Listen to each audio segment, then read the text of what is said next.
শেখ হাসিনা। তিনি কি বলেছেন, মূল তার কি অভিযোগ শুনুন একবার। গ্রামীণ ব্যাংকের যে টাওয়ার, সেখানে 17,000 স্কোয়ার ফিট জায়গা ইউনূস দখল করে নিয়েছে। বলছে তাকে নাকি উপহার দিয়েছে, বিনা পয়সায় সেই ফ্লোর নিয়ে সেখানে ইউনূস সেন্টার খুলেছে। যখন একদিকে ইমরান খানের এই অবস্থা, তখন অন্যদিকে হাসিনা তিনি এখন দেশে নেই। দেশে যাতে তিনি আর কখনো ঢুকতে না পারেন সেই বন্দোবস্ত করে রাখছেন। একের পর এক মামলা, একের পর এক মিথ্যা মামলা এবং তার বিরুদ্ধে রায় ফটাফট ঘোষণা হয়ে যাচ্ছে। পূর্বে ঢাকায় বাড়ি, ফ্ল্যাট, আমি জানতে চাই এদের মধ্যে কার রয়েছে। শেখ হাসিনার হয়তো রয়েছে, কিন্তু রেহানার, সজীব ওয়াজেদ জয়, পুতুল, টিউলিপ সিদ্দিক মনে আছে, ইউকের যে সংসদ সদস্য, তার বিরুদ্ধেও সাজা ঘোষণা হয়ে গেছে। এই ডিসেম্বরে আসে 10 কাঠার একটি প্লট বরাদ্দের ঘটনায় মামলাটা আসে। মনে করা হচ্ছে এই 10 কাঠা প্লট, যে প্লটটা রেহানার নামে নিবন্ধ করেছিলেন শেখ হাসিনা, সেই প্লটটাকে নিয়ে অভিযুক্ত করা হয়েছে শেখ হাসিনাকে। তার 5 বছরের কারাদণ্ড দেওয়া হয়েছে, সঙ্গে 1 লাখ টাকা জরিমানা না দিলে আরও 6 মাস কারাদণ্ড। গ্রামীণ ব্যাংকে 6,000 টাকা বেতনের একজন এমডি সাহেব এত সম্পদ কোথা থেকে পেল সেটা কি দেখাতে পারবে? কিন্তু এই রকম একটা মামলা সাজিয়ে একসঙ্গে শেখ পরিবারের যতজন রয়েছে একদম সবাইকে পর পর কারাদণ্ড দিয়ে দেওয়া হয়েছে, সঙ্গে জরিমানা না দিলে আরও 6 মাসের কারাদণ্ড। রেহানা ব্রিটিশ নাগরিক, তার সন্তানরাও ব্রিটিশ নাগরিক, তবুও তাদের বিরুদ্ধে মামলা ও রায়। এটা কিসের অপরাধ? শুধু 10 কাঠা জমি? দুদককে এখন যেভাবে ব্যবহার করা হচ্ছে, যে শেখ হাসিনার পরিবারের বিরুদ্ধে একদম এত বেশি মামলা করো, এত বেশি রায়দান আসুক, যাতে ওই পরিবারের একটা সদস্য বাংলাদেশে ভবিষ্যতে পা রাখতে না পারে।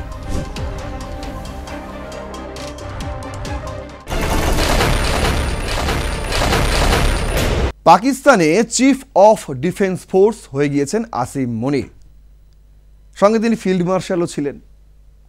এবার তিনি সর্বশক্তিময় ব্যক্তি হয়ে গেলেন পাকিস্তানে তো তিনি হয়ে গেলেন সর্বশক্তিময় ব্যক্তি। এবার বাংলাদেশে তার বড় ভাই ডক্টর মোহাম্মদ ইউনূসকে প্রেসিডেন্ট করার জন্য তিনি এবার মরিয়া। আপনি ভাবছেন প্রেসিডেন্টই তো হবে এবার বাংলাদেশের সর্বশক্তিময় পদ।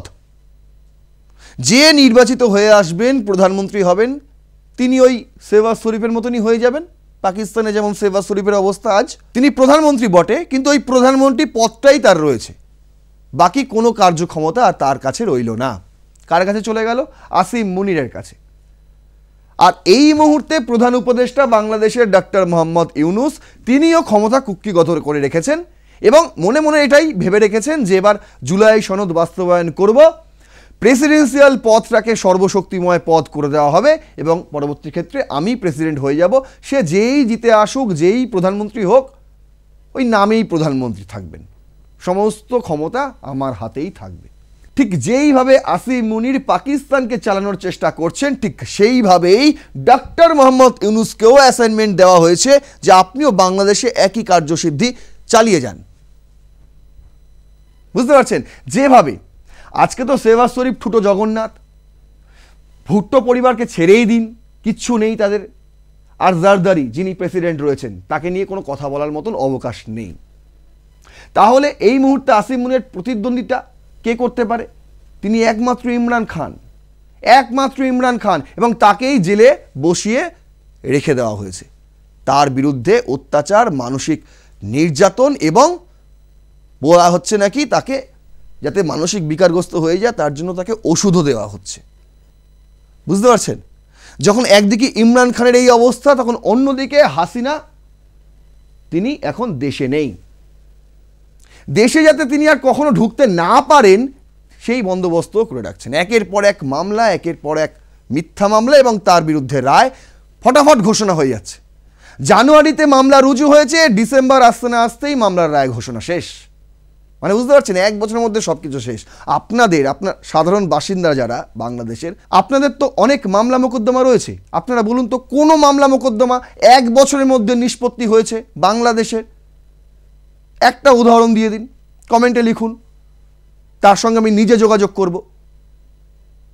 তা হয় না, কিন্তু হাসিনার বেলা হয়ে যায়। আমি আজকে আপনাদের কথা দিয়েছিলাম যে পূর্বাচল প্লট দুর্নীতি এটা অ্যাকচুয়ালি কি, কোথা থেকে উড়ে এসে জুড়ে বসলো, কেনই বা এই দুর্নীতি আবার তুলে নিয়ে আসা হলো, এই দুর্নীতির সঙ্গে হাসিনা কিভাবে যুক্ত এবং ইউনূস তার ষড়যন্ত্র কতটুকু, এই সমস্ত বিষয় নিয়ে একটা আপনাদের এপিসোড আমি দেব কথা দিয়েছিলাম। সেই কথা মতোই আজকের এই এপিসোড রণক্ষেত্রে। চলুন তাহলে শুরু করা যাক। আপনাদের সঙ্গে রয়েছে আমি নারায়ণ। বেশি আর কথা বাড়াবো না ইন্ট্রোতে। দেখুন, ফার্স্ট স্লাইডে আমি রেখেছি যে এই পূর্বাচল দুর্নীতিটা অ্যাকচুয়ালি কি সেটা আপনাদের সামনে তুলে ধরার জন্য। বলছে অভিযোগ 2022 সালে যখন রাজধানী উন্নয়ন কর্তৃপক্ষ রাজউক বলা হয় পরিচালিত পূর্বাচল নতুন শহর প্রকল্পের অংশ হিসেবে কিছু সরকারি প্লট মানে জমি, বিশেষ করে ডিপ্লোম্যাটিক জোন বা ডিপ্লোম্যাটিক এলাকার বরাদ্দ দেওয়া হয়। অভিযোগ অনুযায়ী ওই বরাদ্দ বৈধ নিয়ম প্রক্রিয়া উপেক্ষা করে এবং ক্ষমতার অপব্যবহার করে দেওয়া হয়েছে। পূর্বাচলে কিছু প্লট সেটা নাকি সরকারি যে বৈধ নিয়ম সেই নিয়ম প্রক্রিয়া উপেক্ষা করে ক্ষমতার অপব্যবহার করে সেই জমি বন্টন করে দেওয়া হয়েছে। এটা হচ্ছে মূল অভিযোগ। কারা যুক্ত? প্রাক্তন প্রধানমন্ত্রী শেখ হাসিনা যুক্ত, তার বোন শেখ রেহানা যুক্ত, আর তার সন্তানেরা সজীব ওয়াজেদ জয় ও সজীব ওয়াজেদ পুতুল এবং আরও কয়েকজন এই মামলার সঙ্গে যুক্ত, মোট 23 জন। এই 23 জনকে অভিযুক্ত সাজিয়ে দুদক। এখানে তো আপনাদের আরেকটা জিনিস রেখেছি, শুধু তো আমি পূর্বাচল প্লট দুর্নীতি রাখিনি, হেডলাইনটা ভালো করে দেখুন। পূর্বাচল প্লট দুর্নীতি ও দুদক। কেন রেখেছি দুদক? তার কারণ আপনাদের একদম শেষে গিয়ে পরিষ্কার হয়ে যাবে। বলছে দুদক এই 23 জনের বিরুদ্ধে 2025 সালের জানুয়ারিতে একটা চার্জশিট করে। প্লট সংখ্যা, অভিযুক্তরা মোট 6টি প্লট, প্রত্যেকটি 10 কাঠা অর্থাৎ 60 কাঠা জমির বরাদ্দ পেয়েছিল বলে এই 60 কাঠা জমি নিয়েই শুরু হয় মামলা। কবে? জানুয়ারিতে। পূর্বাঞ্চল সরকারি প্লট বরাদ্দে অনিয়ম ও ক্ষমতার অবৈধ ব্যবহার হয়েছে। ডিপ্লোম্যাটিক জোন সেক্টর 727 রোড 203 এই এলাকায় মোট 6টি 10 কাঠার প্লট, মোট 60 কাঠা বরাদ্দ পেয়েছিল অভিযুক্তরা। অভিযুক্তদের নাম আমি আপনাদের আগেই বলেছি। পটভূমি বলছে যে এই 60 কাঠা জমি নিয়েই কিন্তু শুরু হয় মামলা। অভিযুক্তদের তালিকায় ছিলেন সাবেক প্রধানমন্ত্রী শেখ হাসিনা, তার সন্তানরা, স্বজনরা এবং রাজউক ও গৃহ মন্ত্রণালয়ের উচ্চপদস্থ কর্মকর্তারাও এর মধ্যে এই 23 জনের মধ্যে রয়েছেন। অভিযোগ ছিল তারা আইন অনুযায়ী যে শর্ত থাকা উচিত, যেমন পূর্বে ঢাকার বাড়ি ফ্ল্যাট থাকা, নিয়মিত আবেদন, যোগ্যতা যাচাই, সেসব শর্ত উপেক্ষা করেই ক্ষমতা ও প্রভাব ব্যবহার করে প্লট বরাদ্দ নেয়। কিন্তু বলা হচ্ছে যে পূর্বে ঢাকায় বাড়ি ফ্ল্যাট, আমি জানতে চাই এদের মধ্যে কার রয়েছে? শেখ হাসিনার হয়তো রয়েছে, কিন্তু রেহানার, সজীব ওয়াজেদ জয়, পুতুল, টিউলিপ সিদ্দিক মনে আছে ইউকের যে সংসদ সদস্য, তার বিরুদ্ধেও সাজা ঘোষণা হয়ে গেছে। বুঝতে পেরেছেন? তিনি কবে ঢাকায় ফ্ল্যাট কিনেছিলেন আমার জানা নেই। এবার বলছে অপরাধের প্রকার কি? পাওয়ার অ্যাবিউজ, অথরিটি মিসইউজ, এইসব হচ্ছে অপরাধ। অযোগ্যতা থাকা সত্ত্বেও নাকি বরাদ্দ, এই যে একই কথা বলেছে, ঢাকা আগে থেকে ফ্ল্যাট ছিল, এমন কাউকে ফ্ল্যাট দিয়ে দেওয়া হয়েছে। সেই ব্যক্তি কে? আমি নামটা জানতে চাই। আর দালালি, অনিয়ম, গঠনমূলক জালিয়াতি, এই সমস্ত অভিযোগ তাদের বিরুদ্ধে আনা হয়েছে। এখানে আরও স্পষ্ট করে আমি তারিখগুলো উল্লেখ করেছি। বলছে 2025 সালের 12 থেকে 14 জানুয়ারি অ্যান্টি কারাপশন কমিশন, দুদক, দুর্নীতি দমন কমিশন, এই ইংরেজিতে যাকে বলে এসিসি, 6টি পৃথক মামলায় অভিযোগ দায়ের করে। আচ্ছা, 10ই মার্চ 2025-এ চার্জশিট দায়ের করা হয়। পরে 31শে জুলাই 2025-এ আদালত চার্জ গঠন করে অভিযোগ গঠন করে। মোট 23 জনকে অভিযুক্ত করা হয়। বুঝতে পারছেন? জানুয়ারিতে মামলা দায়ের হলো আর জুলাইয়ের মধ্যেই 23 জনকে অভিযুক্ত ঘোষণা করে দেওয়া হলো। মামলায় বর্ণিত হয়েছে ক্ষমতার অপব্যবহার, জাল দলিল, সরকারি সম্পদের অবৈধ দখল, দৃষ্টিভ্রষ্ট বরাদ্দ প্রক্রিয়া। অভিযুক্তদের মধ্যে ছিলেন হাসিনা, রেহানা, জয়, পুতুল, টিউলিপ সিদ্দিকি। এদের বিরুদ্ধে সঙ্গে আরও সব মিলিয়ে 23 জন। এই 23 জনের বিরুদ্ধে মামলা শুরু হলো জানুয়ারিতে, আর রায়টায় ঘোষণা হয়ে গেল 27শে নভেম্বর এবং 1 ডিসেম্বর। কি রায় ঘোষণা হলো দেখুন। রায়টা আমি রেখেছি, 27শে নভেম্বর প্রথম রায় ঘোষণা হয়েছে। সেই সময় হয়েছে ঢাকার যে স্পেশাল জাজ কোর্ট 5-এ প্রথম 3টি মামলার রায় ঘোষণা হয়েছিল। বেশ কয়েকটি মামলা রুজু করেছেন। তো মানে যেন তেন প্রকারে হাসিনাকে আর বাংলাদেশে ঢুকতে দেওয়া যাবে না। বলছে অভিযুক্ত শেখ হাসিনা, সাজা কি হয়েছিল?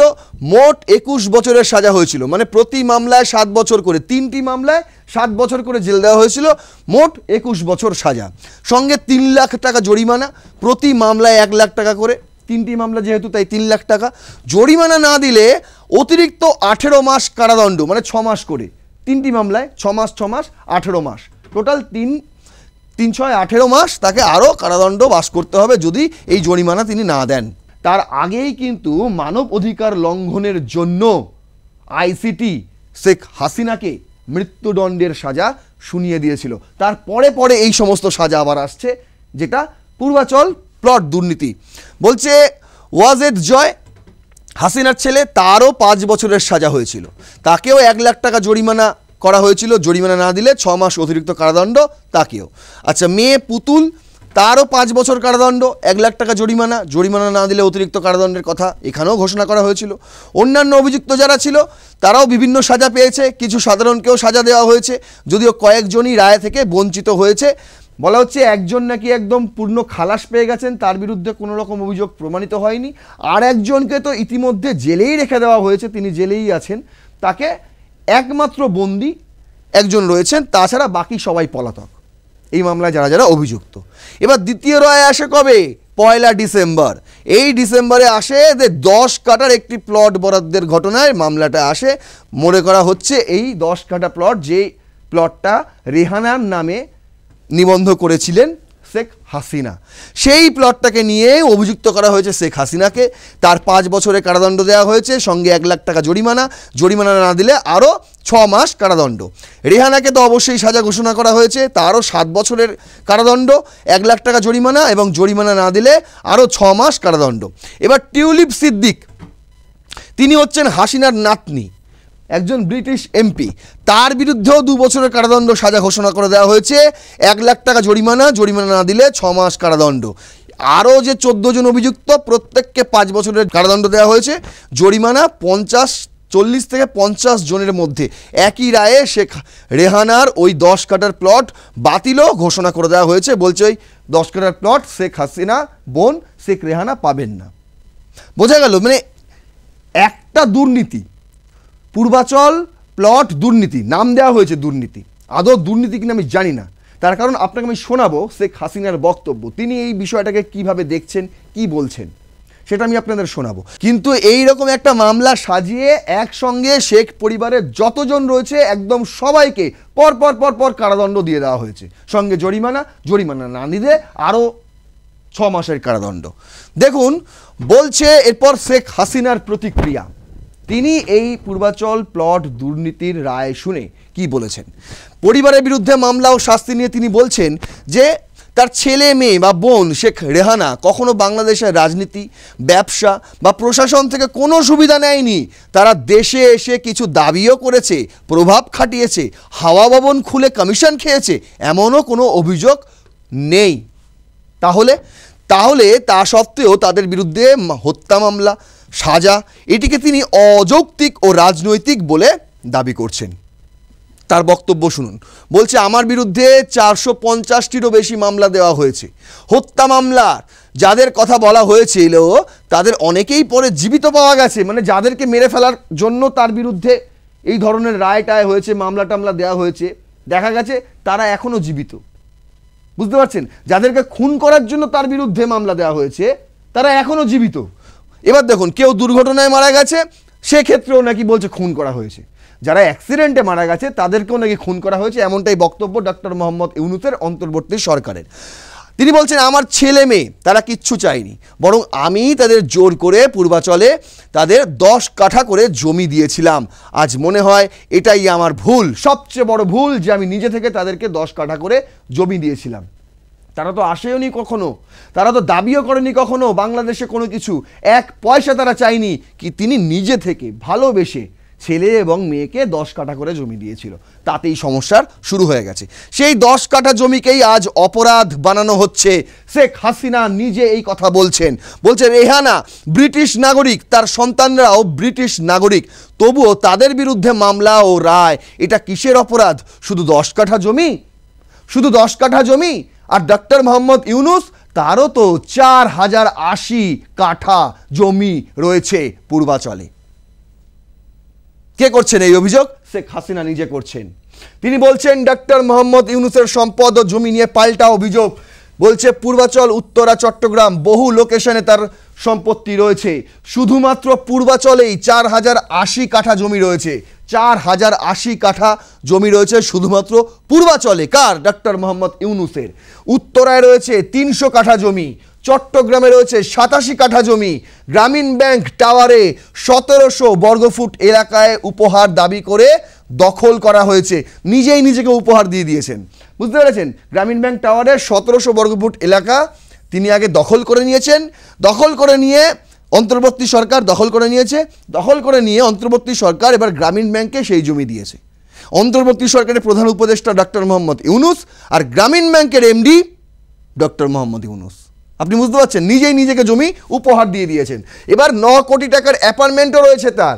তাহলে এখানেই তিনি থামেননি। শেখ হাসিনা বলছেন গ্রামীণ ব্যাংকের একজন এমডি, যার বেতন মাত্র 6000 টাকা, তিনি এত সম্পদের বৈধ উৎস দেখাতে পারবেন? প্রশ্ন করেছে, পারবেন দেখাতে? বলছে তার কাছে 666 কোটি টাকা ট্যাক্স বকেয়া রয়েছে পুরনো সরকারের। শেখ হাসিনার আমলের যে সরকার ছিল সেই সরকারই তার কাছ থেকে 666 কোটি টাকা শুধু ট্যাক্স বাবদ পায়, এখনো বকেয়া রয়েছে। এখনো সেই 666 কোটি টাকা ট্যাক্স যদি হয়, তাহলে সম্পত্তির পরিমাণ কত হবে? মূল যে সম্পদ ডক্টর মোহাম্মদ ইউনুসের, যদি 666 কোটি টাকা মাত্র ট্যাক্স হয়, তাহলে গোটা সম্পদটা কত হবে? এই প্রশ্ন তুলেছেন শেখ হাসিনা। বলছে ইউনুসের সব মামলা বাতিল, শ্রমিকদের মামলাও বাতিল, কোনো জবাব নেই। এই যে ট্যাক্স ফাঁকি দেওয়ার মামলা, সেটাও বাতিল করে দিয়েছেন তিনি প্রধান উপদেষ্টা হওয়ার পর। শ্রমিকরা তার বিরুদ্ধে যে মামলা করেছিল, শ্রমিকদের বঞ্চিত করা হচ্ছিল, টাকা পয়সা সব ঝেড়ে দেওয়া হচ্ছিল, সেই মামলা থেকেও তিনি অব্যাহতি পেয়ে গেছেন প্রধান উপদেষ্টা হওয়ার পর। শেখ হাসিনা তিনি কি বলেছেন, মূল তার কি অভিযোগ শুনুন একবার। 10 কাঠা জমি নিয়েছে, এটা তো বিরাট অপরাধ। কিন্তু যার 4080 কাঠা পূর্বাচলে জমি, উত্তরায় 300 কাঠা, চট্টগ্রামে প্রায় 87 কাঠা, গ্রামীণ ব্যাংকের যে টাওয়ার সেখানে 17,000 স্কোয়ার ফিট জায়গা ইনুস দখল করে নিয়েছে। বলছে তাকে নাকি উপহার দিয়েছে। বিনা পয়সায় সেই ফ্লোর নিয়ে সেখানে ইনুস সেন্টার খুলেছে। 9 কোটি টাকা দিয়ে ফ্ল্যাট কিনেছে। এগুলি কোনো অপরাধও না, এর কোনো যথাযথ আর্থিক কিভাবে তার সঙ্গতি হলো সেটা সে দেখাতে পারবে না। গ্রামীণ ব্যাংকে 6,000 টাকা বেতনের একজন এমডি সাহেব এত সম্পদ কোথা থেকে পেলো সেটা কি দেখাতে পারবে? আপনারা একবার চিন্তা করেন তো, যে একটা লোকের বিরুদ্ধে 666 কোটি টাকা তার কাছে ট্যাক্স বাকি, তাই 666 কোটি টাকার ট্যাক্স হলে তার টাকার পরিমাণ বা সম্পদের পরিমাণ কত? কত সম্পদ থাকলে 666 কোটি টাকা ট্যাক্স হয়? সব মামলা বাদ, সব বাতিল। লেবারের টাকা আত্মসাৎ করে লেবার কোর্টে সাজাপ্রাপ্ত, লেবারদের করা মামলায় সব বাতিল। শুনলেন? এবার আপনাদের দেখাচ্ছি রেহানা এবং টিউলিপ, বিশেষ করে টিউলিপ সিদ্দিকী। তিনি বলছেন, আজকের পত্রিকা ছেপেছে, প্লট না নিলেও সাজা। এদের তো তাই হয়েছে। কে নিয়েছে প্লট? একটা খালি নিবন্ধ হয়েছিল, কিন্তু শেখ ওয়াজেদ জয় কি এসছেন? ওয়াজেদ পুতুল কি এসছেন? শেখ রেহানা কি এসছেন? আপনাকে দেখতে হবে টিউলিপ সিদ্দিকী কি এখন বাংলাদেশে রয়েছেন? পূর্বাচলের ওই যে 10 কাঠা জায়গায় ফ্ল্যাট করে রয়েছেন? তা তো নয়। তাহলে তাদের বিরুদ্ধে মামলা হয়ে গেল, তাদের বিরুদ্ধে সাজা ঘোষণা হয়ে গেল, আর তাদের হয়ে একজন আইনজীবী পর্যন্ত লড়ল না। এই বিষয়টা নিয়ে কে কি বলছে দেখুন। প্লট নিয়ে না নিলেও সাজা, হেডলাইনটা খুব দারুণ করেছে। প্লট না নিলেও সাজা, রায় নিয়ে গার্ডিয়ানকে যা বললেন টিউলিপ। দ্য গার্ডিয়ানকে একজন সংবাদকর্মী গিয়েছিলেন, সাংবাদিক তাকে প্রশ্ন করেছেন যে আপনার বিরুদ্ধে এই ধরনের রায় বেরিয়েছে বাংলাদেশে, আপনি কি বলবেন?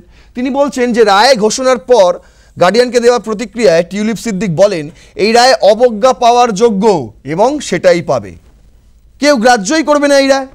তিনি বলেন, পুরো প্রক্রিয়া শুরু থেকে শেষ পর্যন্ত ত্রুটিপূর্ণ ও প্রহসনমূলক। ক্যাঙ্গারু কোর্টের এ রায় যেমন পূর্ব নির্ধারিত তেমনি অন্যায়ও। কারোর বুঝতে অসুবিধা হয়, জানুয়ারিতে একটা মামলা দায়ের হয়, 1 ডিসেম্বরের মধ্যে রায় ঘোষণা হয়ে যায়। কারোর বুঝতে অসুবিধা হয় যে এই রায় পূর্ব নির্ধারিত ছিল না। এবার বলছে, আমি আশা করি এই কথিত রায় অবজ্ঞা ছাড়া আর কিছুই পাবে না। আমার মনোযোগ আমার নির্বাচনী এলাকায় মানুষদের প্রতি, তিনি যে এলাকা থেকে নির্বাচিত হয়েছেন সেই এলাকার প্রতি, সেই এলাকার মানুষদের প্রতি তার মনোযোগ রয়েছে। বাংলাদেশে কি হচ্ছে, তার বিরুদ্ধে দুদক কি মামলা রুজু করলো, তার বিরুদ্ধে একটা জজ কোর্ট কি রায় দিল, তার কিচ্ছু যায় আসে না, তার কিচ্ছু যায় আসে না। বলছে, বাংলাদেশের নোংরা রাজনীতিতে আমি নিজেকে জড়াতে চাই না। আর তার বিরুদ্ধে প্রশ্ন উঠছে, হাসিনা যখন প্রধানমন্ত্রী ছিলেন তখন তিনি ঘন ঘন কেন ঢাকায় আসতেন, কি করতেন ঢাকায় আসে? মানে নাতনি দাদির সম্পর্ক, সেখানেও সন্দেহ, সেখানেও একাধিক অভিযোগ। তিনি বলে দিয়েছেন অকপটে যে হাসিনার শাসনামলে ঢাকায় তার সঙ্গে দেখা করার যে বিষয় টিউলিপ, তিনি বলেন এইসব সফর পুরোপুরি ব্যক্তিগত ছিল, আমাদের পারিবারিক সম্পর্ক ছিল, তাই সেই সূত্রে এই সমস্ত সফর, কোনো সরকারি সফর ছিল না সেগুলো। বলছে, পূর্বাঞ্চলে প্লট দুর্নীতি, বরাদ্দের দুর্নীতির অভিযোগে শেখ হাসিনা, শেখ রেহানা, টিউলিপ সিদ্দিকের মামলায় যে কারণে আইনজীবী নিয়োগ দেওয়া হয়নি সে বিষয়ে ব্যাখ্যা দিয়েছেন বিচারক। বিচারক কে ছিলেন? জজ আদালতের বিচারক ছিলেন মোহাম্মদ রবিউল আলম। তিনি বলছেন, রায়ের পর্যবেক্ষণে বিচারক রবিউল আলম তিনি বলেন, নাগরিক হওয়ায় পৃথিবীর যেখানে অবস্থান করুক না কেন সেই আসামির বিচার করতে আইনে কোনো বাধা নেই। এ মামলায় পলাতক রয়েছেন শেখ হাসিনা সহ 16 জন। এক আসামি আজ আদালত উপস্থিত ছিলেন। আদালত বলেন, 16 জন পলাতক থাকায় তাদের পক্ষে কোনো আইনজীবী ছিলেন না, রাষ্ট্রপক্ষ থেকেও কোনো আইনজীবী নিয়োগ দেওয়া হয়নি। তাহলে আন্তর্জাতিক অপরাধ ট্রাইব্যুনালে সেখানে কেন একটা সাজানো গোছানো আইনজীবী দাঁড় করিয়ে দেওয়া হয়েছিল শেখ হাসিনার জন্য, যখন আপনি জজ কোর্টে তাদের জন্য আইনজীবী দিতে পারেন না? যদি এমনই নিয়ম থাকে বাংলাদেশে যে রাষ্ট্রপক্ষ, যে সরকার পক্ষ, সেই সরকার পক্ষ কোনো পাবলিক প্রসিকিউশন দিতে পারে না একজন অভিযুক্তের হয়ে, একজন আইনজীবী দিতে পারে না জজ কোর্টে, অথচ আইসিটিতে দিতে পারে, এটা কেমন নিয়ম? এটা কেমন নিয়ম আমাদের বলে দিন। দু ক্ষেত্রেই তো তারা পলাতক নাকি না? যখন আইসিটিতে বিচার হচ্ছিল তখন তিনি শেখ হাসিনা এসে বসেছিলেন আদালতে, আর যখন জজ কোর্টে বিচার হচ্ছিল তখন তিনি ভারতে চলে এসেছিলেন, এমন তো নয়। দুটো ক্ষেত্রেই তিনি ভারতে ছিলেন। আপনারা নিজেদের কথায় নিজেরাই ফেঁসে যান। এবার দেখুন, এবার আপনাদের দুদক নিয়ে কিছু বলি। দুদক খুবই বিতর্কিত শব্দ বাংলাদেশে। কেন বলছি? এটার অ্যাকচুয়ালি ফুল ফর্ম দুর্নীতি দমন কমিশন, দুর্নীতি দমন কমিশন। কিন্তু এই দুর্নীতি দমন কমিশনই সবচেয়ে বেশি দুর্নীতি করে, এমনটাই অভিযোগ দুদকের বিরুদ্ধে। শুধু এই সময় নয়, এই সময় নয়, হাসিনার আমল থেকে এই অভিযোগ। এমনকি ডক্টর মোহাম্মদ ইউনুস তিনি প্রধান উপদেষ্টা হয়ে আসার পরেও এই দুদককে ছাড়েননি, ভাঙাচোরা করেছেন দুদককে নিয়ে। করে কি করেছেন সেটা এবার দেখাবো। বলছে, কিছু ঘটনা নিচে আমি সাজিয়েছি যেটা দেখে আপনাদের চোখ খুলে যাবে আমি নিশ্চিত। ঘটনা কি? দুদকের কর্মকর্তাদের দুর্নীতি। 2024 সালের শেষ ভাগে একটি রিপোর্টে বলা হয় দুদকের অনেক কর্মকর্তা দুর্নীতিতে জড়িত। কারা করেছে এই খবর? bdprotidin.com। অর্থাৎ দুর্নীতি দমন করার দায়িত্বে থাকা অফিসাররাই দুর্নীতির অভিযোগের নাম তাদের যুক্ত হয়ে গেছে। দ্বিতীয় কি? নিয়োগ, কার্যালয় দুর্নীতি, যাচাই এবং অনিয়ম। বিভিন্ন সময়ে অভিযোগ উঠে এসেছে নিয়োগ ও পদোন্নয়নের প্রক্রিয়া, অফিসিয়াল কাজ, কাজের নিয়ন্ত্রণে অনিয়ম ও ক্ষমতার অপব্যবহার করা হয়েছে। এই অভিযোগও দুদকের বিরুদ্ধে রয়েছে। আর্থিক, ব্যাংক, ট্যাক্স দুর্নীতি ও তদন্তে পক্ষপাত। 2025 সালের জুলাইতে দুদক 5 জন কর কমিশনার ও সংশ্লিষ্ট কর্মকর্তাদের বিরুদ্ধে তদন্ত শুরু করে কর ফি ভৌগোলিকভাবে করা হয় বলে অভিযোগ। তখন অনেকেই বলেছিলেন এটি মূলত একটি ভয়ের হাতিয়ার হিসেবে ব্যবহৃত হচ্ছে, অর্থাৎ প্রতিষ্ঠান বা যুক্তি নয়, রাজনৈতিক ইচ্ছার প্রেক্ষিতেই এই সমস্ত কিছু হচ্ছে। বুঝতে পারছেন? এই যখন দুদক হাসিনার হাতে ছিল তখন কিন্তু এই ডক্টর মোহাম্মদ ইউনুসের চেলাপাঙ্গরা তারা কিন্তু অভিযোগ করতে ছাড়তেন না। তারা বিশ্বাসই করতেন না দুদকের যদি কোনো তদন্ত হতো, তারা বিশ্বাসই করতেন না। তারা ওটাকে দাগিয়ে দিয়েছিলেন যে দুদক মানেই দুর্নীতি দমন কমিশন নয়, দুর্নীতি করে এমন কিছু কমিশন, তার নাম হচ্ছে দুদক। কিন্তু তারা যখন ক্ষমতায় এলো, ডক্টর মোহাম্মদ ইউনুস যখন ক্ষমতায় এলেন, তখন তাদের কাছে দুদক অনেক ভালো হয়ে গেল, একদম রাতারাতি ওয়াশিং মেশিনে ধুয়ে গেল দুদক। বলছে 2025-এর নতুন আইন করা হলো সংশোধনী, বলছে না যে শেখ হাসিনার সময় যে দুদক ছিল সেই দুদক ভালো নয়, নতুন একটা দুদক তৈরি করা হবে, তাই নতুন সংশোধনী আইন আনা হলো। সেটা কি? 2025 সালের শেষ ভাগে একটি নতুন অ্যান্টি কারাপশন কমিশন অর্ডিন্যান্স 2025 দুদক সংশোধনী করা হলো। কে করলো? অন্তর্বর্তী সরকার করলো। অন্তর্বর্তী সরকার, যে সরকারের মেয়াদকাল নেই, সেই সরকার এসে একের পর এক এইসব করে যাচ্ছে। চট্টগ্রাম বন্দর বিক্রি করে দিচ্ছে, দুদক সংশোধন করছে, মানে কত দায়িত্ব তাদের। যেই দায়িত্বের জন্য এসছেন নির্বাচন করার, সেইটাই তারা পূরণ করছেন না, বাকি সব কিছুই করছেন। বলছে অনুমোদন পেয়েছে এর গুরুত্বপূর্ণ ভূমিকা এবং আলোচনা। নতুন অর্ডিন্যান্স অনুযায়ী দুদককে এখন বাংলাদেশি তথা বিদেশি নাগরিক, অর্থাৎ বিদেশে নেওয়া অর্থ, জমি বা অপরাধ সহ বিদেশে ও বিদেশিদের বিরুদ্ধেও তদন্তের ক্ষমতা দেওয়া হচ্ছে। যদি না দেওয়া হয় এই ক্ষমতা, তাহলে হাসিনার বিরুদ্ধে তদন্ত হবে কিভাবে, তাই না? এই যে বিজনেস স্ট্যান্ডার্ড করেছে এই খবর। বলছে পাশাপাশি দুদক এখন সরকারি সহকারী বিচারক, উচ্চপদস্থ অফিসার এদের বিরুদ্ধে মামলা করতে পারবেন সরকারি অনুমোদন ছাড়াই। আগে ছিল আইনে বাধা। ডেইলি স্টার এই খবর করছে। কেন? কিসের জন্য? একটা তো কমিশন রে ভাই, তাকে তুমি এতটাই স্বাধীনতা দিয়ে দিচ্ছ যে সে এবার সরকারের লোককেও গ্রেপ্তার করে নিতে পারবে, একজন বিচারককেও গ্রেপ্তার করে নিতে পারবে, একজন উচ্চপদস্থ অফিসারকেও গ্রেপ্তার করে নিতে পারবে সরকারের অনুমোদন ছাড়াই। এতটাই ক্ষমতা হয়ে গেছে এখন দুদকে। যেই দুদকের বিরুদ্ধে দুর্নীতির অভিযোগ ছিল ভুরি ভুরি, যেই দুদককে নিয়ে বিতর্ক ছিল একদম মহাশূন্যে, আকাশচুম্বী, সেই দুদক আজকে নাকি ভালো হয়ে গেল, এমন সংশোধনী করে দিয়েছে তাকে আরও বেশি পাওয়ার দিয়ে দেওয়া হলো যে তুমি আরও বেশি দুর্নীতি করে যাও, তোমাদেরকে কেউ ছবে না। কমিশনারের সংখ্যা বাড়ানো হয়েছে। পুরনো একজন চেয়ারম্যান ছিল এবং 2 জন কমিশনার ছিল, এখন বাড়িয়ে সেটা 5 জন কমিশনার করা হয়েছে। কখনো 2 জনকে প্রযুক্তিগত মানে টেকনিক্যাল বিষয়ে পটভূমির হতে হয় এবং অন্তত 1 জন নারী থাকবে। পরিবর্তনটি দাবি অনুযায়ী করা হলেও সমালোচকরা বলছেন এতে নিয়োগ প্রক্রিয়া ও নিয়ন্ত্রণ বেশ শক্তিশালী নয়। এই দুদকেরও নিয়োগ হবে প্রেসিডেন্ট দ্বারা, যদি জুলাই সনদ বাস্তবায়ন হয়ে যায়। তখন বুঝতে পারছেন প্রেসিডেন্ট ডক্টর মোহাম্মদ ইউনুস হয়ে যাবেন। তিনি এবার নিয়োগ করবেন, সেনাপ্রধান তিনি নিয়োগ করবেন, দুদকের কে কমিশনার হবে, দুদকের কে চেয়ারম্যান হবে সেটাও তিনি নিয়োগ করবেন। তার কাছেই সমস্ত ক্ষমতা মুষ্টিগত হয়ে যাবে। বলছে যেভাবে সংশোধন পরিকল্পনা হয়েছিল, অর্থাৎ একটি সিলেকশন ও রিভিউ কমিটি গঠন করে দুদকের স্বাধীনতা, স্বচ্ছতা, জবাবদিহিতা নিশ্চিত করার প্রস্তাব ছিল, সেটি অফিসিয়ালি বাদ দেওয়া হয়েছে। এতে দুদককে নিয়োগ, নিয়ন্ত্রণ ও তদন্তের স্বাধীনতা দেওয়া হলেও প্রাতিষ্ঠানিক নিয়ন্ত্রক ব্যবস্থার ঘাটতি রয়েছে। কে বলছে? দ্য বিজনেস স্ট্যান্ডার্ড বলছে।